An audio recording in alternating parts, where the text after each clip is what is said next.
Raw, SmackDown and NXT converge in Chicago as 71 wrestlers fight to determine who's got the best coloured house. But it's not about grand numeracy, it's about brand supremacy. And this is Survivor Series Graded.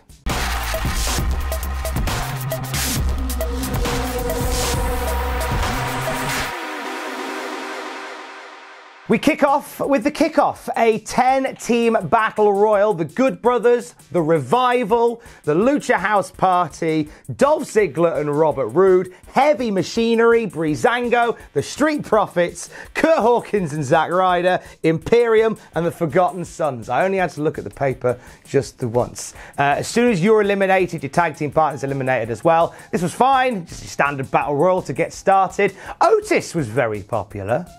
I felt there was a lot of love for Otis in the room. Didn't matter, didn't win. It came down to Robert Roode and Dolph Ziggler and the Street Profits. They have a great little back and forth, these guys do. We nearly see Robert Roode get eliminated by Dolph Ziggler with a stray super kick. Ford at one point comes straight flying off the top. He gets some decent air, doesn't he, when he goes.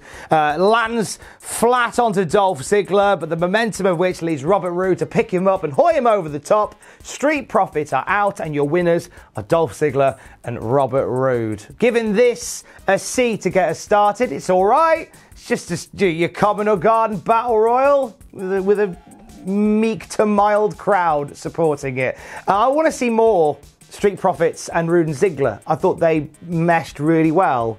I'd like to see that. Also like the fact that they are now establishing Roode and Ziggler as a more legitimate tag team as well. I'm glad that's not going away. Triple threat match next for the NXT Cruiserweight Championship. Lio Rush defends against Akira, Tozawa and Kalisto. The crowd can't be bothered.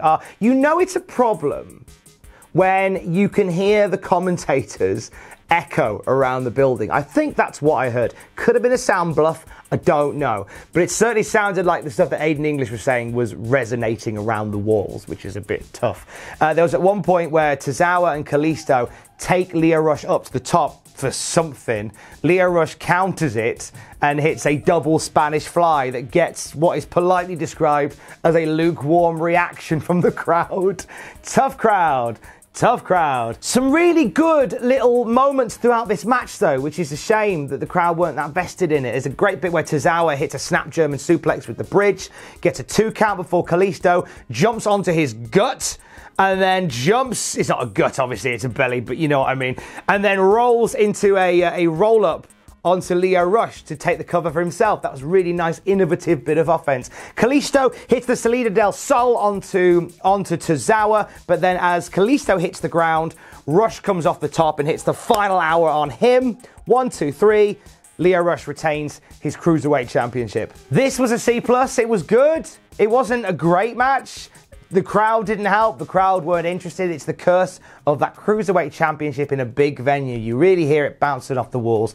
But I have high hopes for Lio Rush. He's done some great stuff on NXT as the Cruiserweight Champion. And I hope this doesn't dampen any spirits, how disinterested the crowd were, you know? Final match of the Kickoff show, and it is the 3-team tag team match featuring Raw's Viking Raiders, SmackDown's New Day, and NXT's Undisputed Era, comprising of Kyle O'Reilly and Bobby Fish. I really liked how Big E turned the promo he and Kofi did at the gorilla position into the opening spiel for their entrance. I like that. It's a nice touch. Undisputed Era play a blinder in this match. They're pretty much the fall guys for a long while, as they keep getting swatted away in the early stages by the Viking Raiders. A few times they come back into this match. At one point, they isolate Kofi Kingston. At one point, they're isolating Eric. When they're a tag team working on one guy, they are very, very impressive. Kofi and Big E are cracking as a tag team. They've teamed together for years, so it's not a surprise.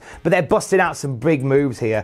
We see like a big tope spear from Big E, which is a standard one. But what I loved was there was a moment where Big E did a powerbomb out of the corner and Kofi did the double foot stomp off the top. I'm sure I've seen them do that before, but man, the air that Kofi got on this was amazing.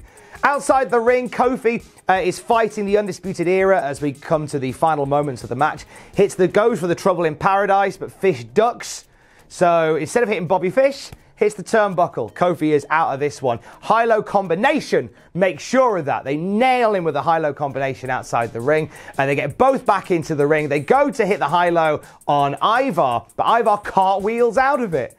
Then hits a beauty of a springboard, and then in comes Eric. Viking experience, 1, 2, 3, and the Viking Raiders pin the Undisputed Era to win this match. This is getting a B from me, just fast-paced goodness all the way through. Our Undisputed Era looks strong in defeat. I think they played the match right for them. The whole idea that they're not going to overpower any of these guys, but you know what? They're tag team specialists, and they are going to pick their spots, and they very much did that throughout this match. It just seems weird that Kofi Kingston was the WWE champion, like, not long ago. Had a great reign with it, had a great run, and now it's just like, are we never going to mention that again? Did that not happen? Have we retconned it? Just seems a shame to see him here, but he put in a great performance, as he always does, as did Big E. You know what they all did? They all played their part beautifully, and I'm giving this a B. It's 1-1 as we go to the main show, and we kick off with the women's elimination match. It is Team Raw, comprising of Charlotte, Sarah Logan, Natalya, and the Kabuki Warriors, taking on Team SmackDown, which is Sasha Banks, Lacey Evans, Nikki Cross, Dana Brooke, and Carmella, and Team NXT, Rhea Ripley, Bianca Belair, Io Shirai, Candice LeRae, and Toni Storm. Wasn't a fan of seeing Rhea Ripley stood next to Bianca Belair and Io Shirai during this match. Like, didn't you guys just batter each other last night? And it's all pals at the palace now? Alright, whatever. About 5 minutes into this match, everybody hits L1 and hits their finishing moves. In the ensuing chaos, Candice LeRae and Io Shirai get injured. We have referees come out to check on them, and they get taken to the back. So this match has barely begun, and NXT are 2 team members down. So it's 5 on 5 on 3. The underdogs, well and truly the underdogs now. Shortly after this, once NXT know they're fighting from underneath, Bianca Belair and Nikki Cross are going at it. Bianca Belair rolls up Nikki Cross using the ropes for leverage, and Rhea Ripley, who's on the outside of the ring, senses an opportunity, grabs the legs of Bianca Belair, holds them in place, so it means they get that extra bit of leverage, and 1, 2, 3, Nikki Cross is gone from this match. First one eliminated on the SmackDown side. Bianca Belair had a great showing here, and we teased some really interesting stuff with her and Charlotte Flair, which I'm a big fan of. Everybody in this match gets a bit of a shine, and it was really well paced, and everybody got to do something. Carmella did a great bit where she got a Hurricane Rana on Charlotte that landed Charlotte on top of Bianca Belair, and then Carmella's getting frustrated that she's trying to pin both of them and they keep kicking out at 2. Leaves her wide open to a natural selection. Carmella's gone. Good flurry though. Sasha Banks pins Kairi Sane shortly after this, which leads to a chain reaction that causes the Raw team to self-destruct. With Kairi Sane gone, Asuka gets into the ring and kicks Dana Brooke's head off, eliminates Dana Brooke to get a modicum of revenge for the Kabuki Warriors. Charlotte tags herself into the match, much to the chagrin of Asuka. These two go back and forth, and Charlotte ends up pushing Asuka over. As Charlotte is in the match, she doesn't notice Asuka get back to her feet, spin her round, and spit green mist into her face, her own teammate's face. Asuka then takes a walk up the ramp. She is done for the night, thank you very much. And we see a woman's right from Lacey Evans knock down Charlotte for the 1, 2, 3. And that leaves Natalya all alone on the Raw team. Within a couple of moments, the entire shape of this match has changed again. So Natalya's on her own, and she rolls up Lacey Evans to get a 3 count, leaving Sasha Banks on her own for Team SmackDown. So if you keep in score, it's Raw 1, SmackDown 1, NXT 3. As it stands. So what happens here is tribalism, basically, as Sasha Banks and Natalya team up against NXT. Banks and Natalya quickly wipe out Toni Storm with a sharpshooter Banks statement combo. They then defeat Bianca Belair with a heart attack of all things, leaving it Rhea Ripley versus Natalya versus Sasha Banks. And Sasha gives it the whole, hey Natalya, me and you, we're gonna go and get Rhea Ripley, and then we're gonna be best friends and eat cake later. Not really! Ripley. Sasha Banks decks Natalya from the side. Sasha Banks then pins Natalya. Raw is gone, and it is down to SmackDown versus NXT. It is Sasha Banks versus Rhea Ripley, and these two have an incredible bit of back and forth between each other, with Rhea Ripley overpowering Sasha Banks several times. At the bit where Sasha goes for a tornado DDT, goes to bring her head down, and Rhea goes, nah, no you don't, chuck you over there. Very cool. They go back and forth with that figure four arm hook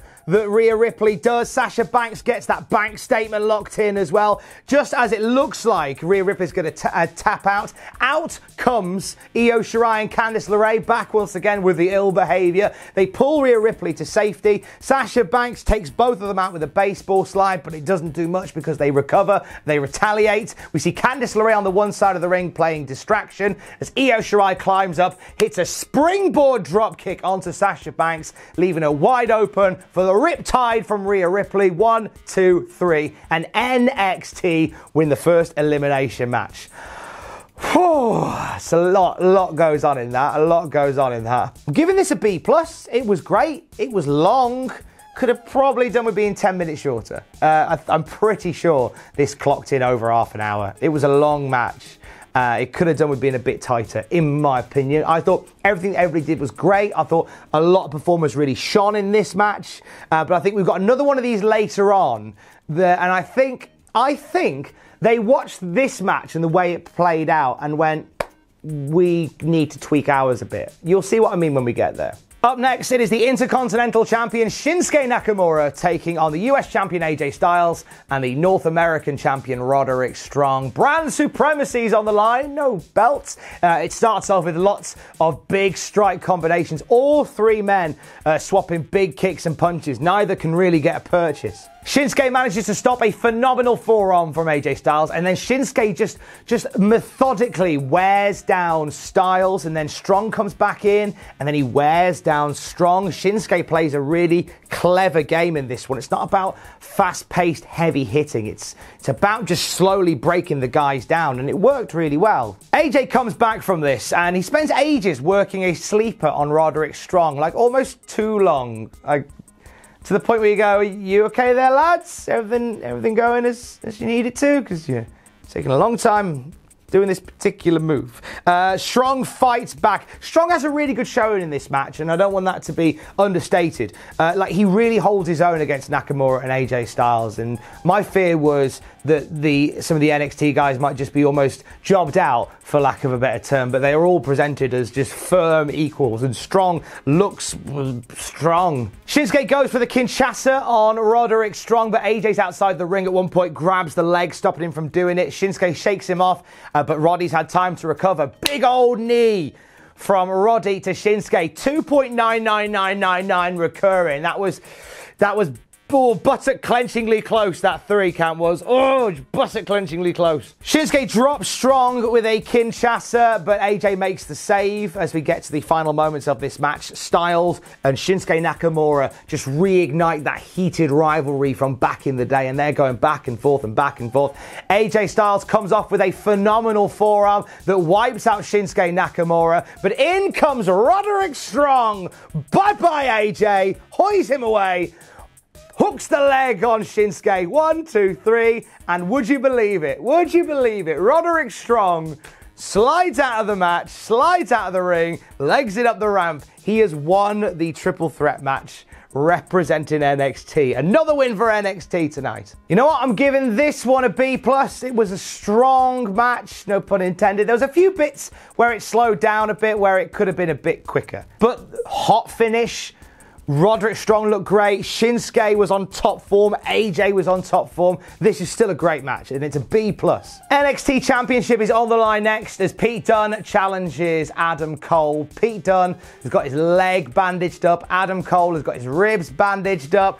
They are fighting wounded. This is a bit like when you've been asked to go into work after you've been on a stag do. This is what this match feels like. Like, they both go for it in this match, but they're both very much working wounded. Dunne is breaking the joints of Adam Cole in the start of this match. A couple of times throughout this match as well, Adam Cole goes for that Panama Sunrise, and we keep finding weird and wonderful ways for Pete Dunne to duck and dive out of it. We see the Adam Cole special halfway through this match as Pete Dunne is charging towards the corner, goes for a moonsault over the top, looking to land on his feet, but as he's backwards, he eats a big old super kick from Adam Cole in midair. It's always impressive every time he does it. They end up fighting on the apron at one point in this match, but neither man can hit any move because, well, Pete Dunne's got a bad leg and Cole's got bad ribs. Eventually, Adam Cole manages to find the guts to pull out a Panama Sunrise on the flipping apron that wipes out Pete Dunne.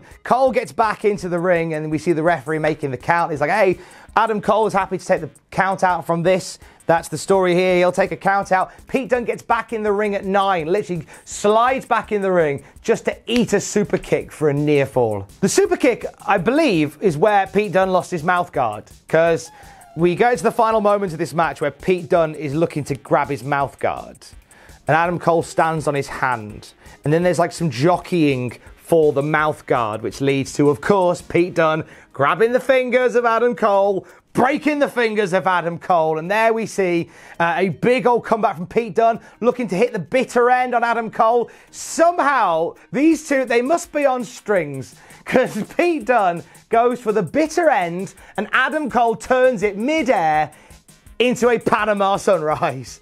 Mwah! This was amazing. Final shot kick to the head of Pete Dunne. 1, 2, 3, and that is it. Adam Cole retains the NXT Championship. I'm actually going to give this match a B+ as well. I'm handing out a lot of B+ tonight, aren't I? Yeah, I'm a B+ machine. Boof, boof, boof, boof, boof.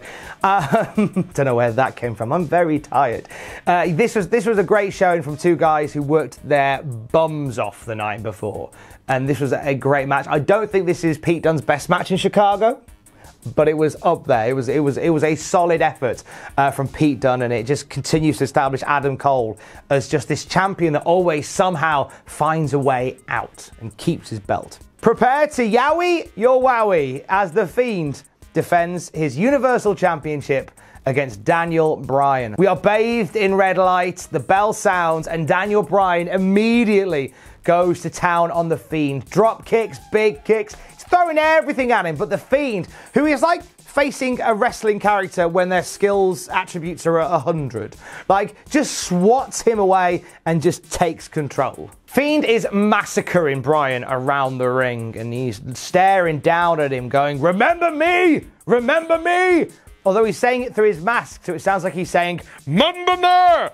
Mamba Mare, which I do believe Mamba Mare is a hidden character in Crash Nitro Kart, but don't quote me on that. Is it me, or was the Fiend giggling a lot in this match? Like, more so than normal. Like, the Fiend always has like a bit of a weird maniacal laugh about him, but there was a lot of giggling from the Fiend in this. Daniel Bryan gets a window of opportunity in this match as the Fiend is sent crashing into the steel steps. We just see Daniel Bryan start to fight from underneath. A big double knee to the outside of the ring. We see drop kicks in the ring, big kicks in the ring, but the Fiend keeps getting back up. And eventually, after maybe the third set of big kicks, of yes kicks, Daniel Bryan finds himself going into the corner. And for the first time in years, this is where Daniel Bryan goes, you know what? Like, I need something more. I need to summon some kind of power. Yes. Yes, and he leads the yes movement. It's a bit of a goosebump moment because you kind of find yourself going, that's it, that's the yes thing, it's back. Daniel Bryan's back. He hits the running knee. Oh my God, Daniel Bryan's about to pin the Fiend. No, the Fiend kicks out at 2. Oh, but the yes thing. Surely that meant win. No, it doesn't. What? The crowd are alive with Daniel Bryan chants. He goes again, and the Fiend meets him with a mandible claw. Daniel Bryan manages to get him over the ropes, turns it into like an over-the-rope armbar that the referee forces Daniel Bryan to break. And then back in the ring we go once again. It looks like Daniel Bryan's getting another big flurry of offense, and in mid-air almost, The Fiend catches him with the mandible claw and takes him to the ground. Really aggressive mandible claw from the Fiend to Daniel Bryan. And we see Daniel Bryan fade and fade, shoulders down, 1, 2, 3, and the Fiend wins by pinfall / knockout. The Fiend is still the champion. This is an A for me. This is the best match of the night and the best Fiend match we have had so far. Let's hear it for the boys. Not my words, the words of Denise Williams from Off of Music's Past, and the words of some of the crowd here in Chicago, as it's time for the men's Survivor Series elimination match. And it's Team Raw, comprising of Seth Rollins, Randy Orton, Ricochet, Kevin Owens, and Drew McIntyre taking on Team SmackDown. Baron Corbin, Braun Strowman, Roman Reigns, Shorty G, and Mustafa Ali. And Team NXT, Tommaso Ciampa, Matt Riddle, Keith Lee, Damian Priest, and the NXT UK champion, the WWE UK champion, I should say, in Volta. Volta was the name I didn't expect to see in this one. Colour me intrigued. Away we go. They clearly learned something from the first Survivor Series elimination match of the night, because this felt much pacier. They realised, I think, it's a big ask to do a 15-man elimination match. So let's mix this up a little bit. Let's move things around. Let's make things a bit quicker. We see all the big boys getting battered at the very beginning. It's great to see Volta in there. Great to see Volta taking on Braun Strowman, taking on Drew McIntyre, taking the fight to everyone. Volta looks like a beast. And Volta just got pinned by Drew McIntyre. Oh, he's your UK champion. You're building a UK division. Why are you making us look silly? Why are you making us look like Muppets? And right, okay, you're going off in the comments going, oh, someone like you can't win all the time, but what do you expect? What do you expect him to do? Beat everybody? No. You protect Volta by not putting Volta in this match. That's how you protect Volta. He didn't need to be in this match. If Volta wasn't in this, I wouldn't have been sad. There are other people. Dominik Dijakovic, how you doing? Step on in and get a Claymore by Drew. Don't feed Volta. What are you doing? Great storyline bit in this match as Shorty G and Tommaso Ciampa both get taken out, and Kevin Owens gets tagged in, and Kevin Owens climbs the top rope, and he has to choose whether he frog splashes Shorty G or Tommaso Ciampa. Now, last night he teamed with Ciampa at War Games, so he's like, oh, he's my mate, and I like NXT, I don't want to do that. I'll do a Shorty G, splash onto Shorty G, Shorty G's out of here, he's done. And then in the ensuing chaos after this, we see Shorty G, after he's gone out of the match, we see Kevin Owens fighting around the ring. He gets back into the ring to eat a Willow's Bell by Tommaso Ciampa for the pin, 1, 2, 3, and he's gone. Ciampa's like, hey, cheers for last night, mate. Thanks for coming to our rescue. By the way, it's brand supremacy. Boom. See you later. Orton slows things down, as he's wont to do, then quickly speeds it up and hits an RKO on Damian Priest and pins him. Thanks for coming, Punishment Martinez. It wasn't a great showing for Damian Priest in this. I don't feel like we saw much of him. But forget that, because the match goes on. We see Matt Riddle enter the match, roll up Randy Orton. 1, 2, 3. Matt Riddle's just pinned Randy Orton. Knocked him out of the match. He doesn't have time to celebrate, though, because Randy Orton hits a big old RKO on Matt Riddle. Baron Corbin pins Matt Riddle, and Riddle is gone. Because heaven forfend, Matt Riddle looked strong over Orton. I'm being one of those fans now, aren't I? I've just realised that. I love the fact that Matt Riddle pinned Randy Orton. I'm going to focus on that. I think that's great. We start to see Keith Lee enter this match now. He has a bit of a back and forth with Braun Strowman. There's a moment where Braun Strowman is wiping everybody out, and he does that thing where he runs around the outside of the ring, just knocking people over like a big old bearded train. Boom, thanks, bye. Boom, thanks, bye. Boom, thanks, bye. Stopped on his tracks by Keith Lee, who cross-bodies him into oblivion. This was incredible. Drew McIntyre then levels Strowman with a Claymore, and Strowman gets counted out. Braun Strowman is done in this match. Mustafa Ali and Seth Rollins have a good bit of back and forth here. Ali and Rollins have been sort of quiet workhorses throughout this match. At one point, Rollins is outside the ring with Ciampa and Corbin, and Mustafa dives onto all three of them. wiping all three of them out, including his own teammate Baron Corbin. And Corbin gets up from this and reads Mustafa Ali the riot act. He's just giving him all this jip, saying, "You are a silly boy," or words to that effect. And as he's getting back in the ring, Corbin stops him, gives him a load of mouth. Ali pushes Corbin away, gets back into the ring, only to be a curb stomp. 1, 2, 3. And he is done in this match. Drew and Ciampa are in the ring now, doing some back and forth. Drew screams, "I'm gonna kick you back into NXT!" Sound like Jen then, didn't I? He goes for the Claymore kick across the ring onto a prone Ciampa, only to eat a big old spear from the big dog. And that puts Drew McIntyre's night on ice. He is done. Pinned 1, 2, 3. And it leaves Seth Rollins is the only guy left on the Raw team. Tommaso Ciampa goes for it against Roman Reigns now, hits the Willow's Bell, goes for the fairy tale ending, but Reigns is able to get out of it and hit a Superman punch onto Ciampa. Corbin tags himself in at this point, neutering the big dog by pushing him down. Corbin is going to work on Ciampa and Reigns has had enough. Reigns just hits him with a big old Superman punch and a big old spear. And that leaves Ciampa to go, "Oh yeah, okay, I'll have this." 1, 2, 3. Baron Corbin is gone from the match. So we now have the playing field as thus. It is Seth Rollins on his own for Raw. It is Roman Reigns on his own for SmackDown. And it's Ciampa and Keith Lee for NXT. So Ciampa's alone in the ring. Keith Lee is on the outside. He got decked by Baron Corbin before he ate a spear sandwich. And Ciampa realizes, "Oh, I'm in the ring with the Shield now." And Ciampa just goes, "Whatever," and just starts wailing on them both. Little spots like this make somebody, because that's Ciampa going, "You know what? These odds are pretty insurmountable, but I don't care. Come at me, both of you." The Shield overwhelm Ciampa, and they chuck him to the outside of the ring, and it looks like we're going to see a double powerbomb a la old school Shield on Ciampa. They get him up and everything.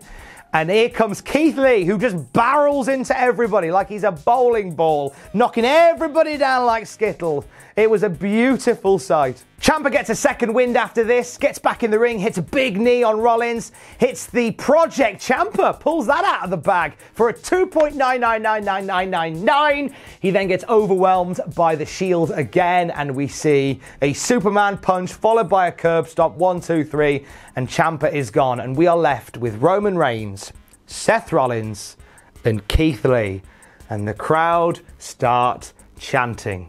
Bask in his glory. 7 Nation Army rings out across Chicago as Keith Lee stands there with the Shield. Ho ho. The next 5 minutes of this match change my grade of this match completely. As we see Keith Lee overwhelmed by the Shield, but manages to fight back up. Rollins hits a frog splash on Keith Lee, and Keith Lee kicks out. Rollins goes for a curb stomp, but eats the ground zero jackhammer power slam. 1, 2, 3. Keith Lee's pinned Seth Rollins. The crowd goes mental. Nigel McGuinness is losing his mind on commentary because it's now Keith Lee versus Roman Reigns. What world do we live in where this is a thing that's happening? Keith Lee and Roman Reigns back and forth. Very quickly, Roman nails 2 Superman punches that fell Keith Lee. Lee kicks out and a very controversial 2.999999 count. They even get a replay to make sure that Keith Lee actually kicked out. Roman Reigns looking to finish him off. He's looking for a spear. He charges. Keith Lee stops him, hits a flipping spirit bomb on Roman Reigns. The crowd go wild.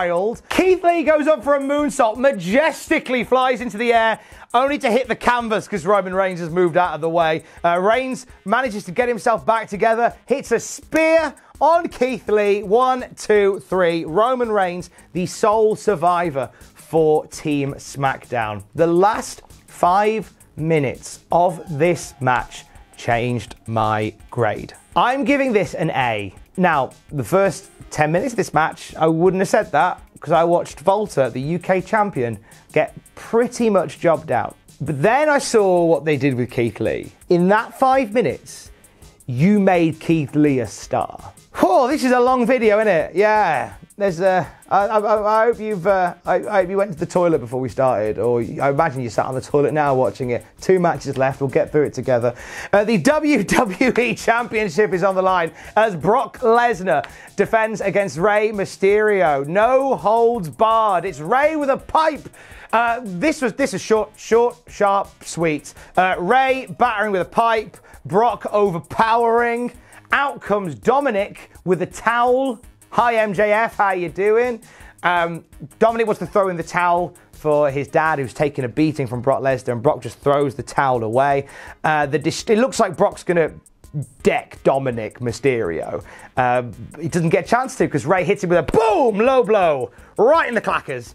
And this leads to Dominic going boom, low blow, right in the clackers.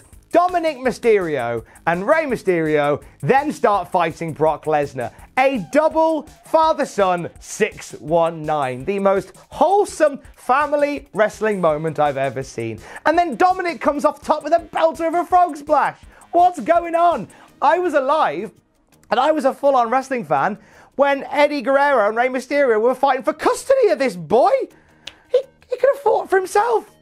He's a beast.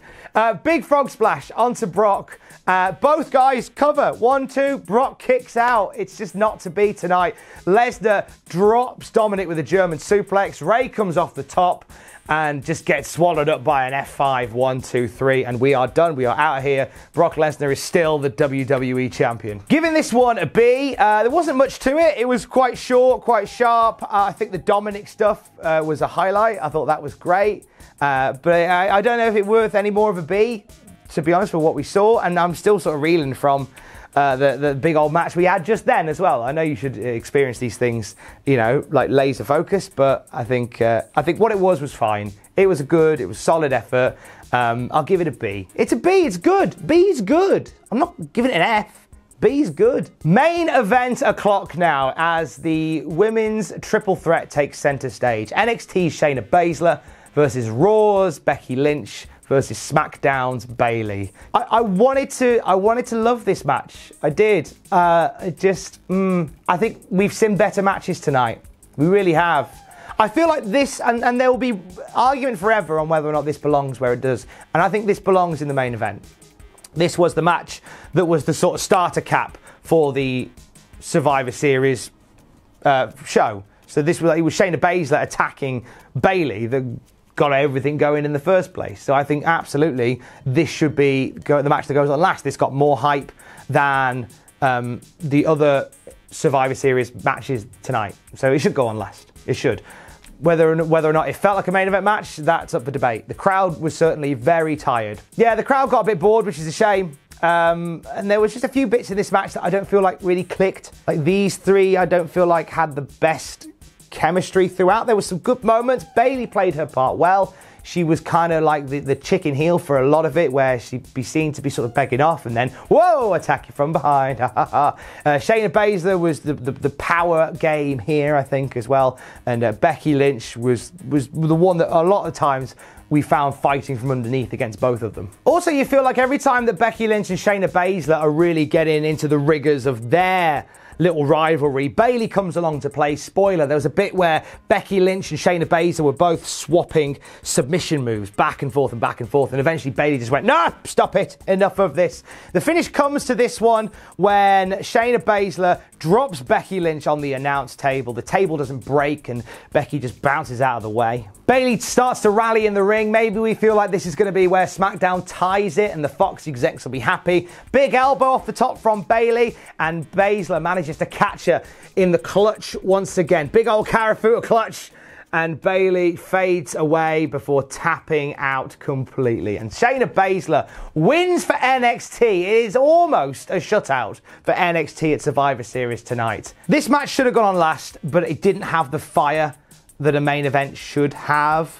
I'm going to be really polite and give it a B- anyway, just because the build has been really good to it and some of the story elements in this were good, and we certainly have more story to tell as well, which I'm excited for. But it didn't feel like it should be the main event It didn't have. I think because everything out there's been so many other things with so much more fire tonight.